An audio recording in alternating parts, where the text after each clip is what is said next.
દીવા સ્વપ્ન ખરેખર ગ્રામ્ય સંસ્કૃતિ અને ખેડૂત આધારિત ખેતી અને ખેતીમાં આજની જે સમસ્યાઓ છે, જે પાક ધિરાણથી લઈ અને સાહુકારોની જે નીતિ છે એનો સ્પષ્ટ ઉલ્લેખ આ સ્વપ્નમાં થાય છે, દીવા સ્વપ્ન ફિલ્મમાં થાય છે. એક ખેડૂત પોતાના દીકરાને ભણાવીને જે સ્વપ્ન જુએ અને સ્વપ્ન ઘણી વખત કેવી રીતે એ ભાંગી પડતા હોય છે એનો ઉલ્લેખ પણ આમાં કરવામાં આવે છે. અને સાથે સાથે જે સંસ્કારનો વારસો જો બાળકોને આપેલો હોય તો એ કેવી રીતે ઉજાગર થાય અને એક પિતાનું સ્વપ્ન એક બાળક કેવી રીતે પૂર્ણ કરી શકે એનો નિચોડ આ ફિલ્મમાં આપેલો છે.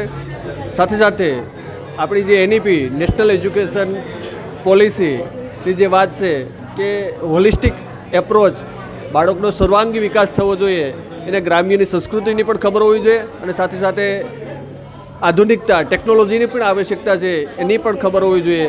એનો સ્પષ્ટ ઉલ્લેખ આ ફિલ્મમાં છે. મારા બેસ્ટ વિશિસ આ ફિલ્મ માટે છે અને દરેક મા બાપે, દરેક દીકરાએ આ ફિલ્મ પરિવાર સાથે જોવી જોઈએ એવી મારી સ્પષ્ટ લાગણી છે. Thank you.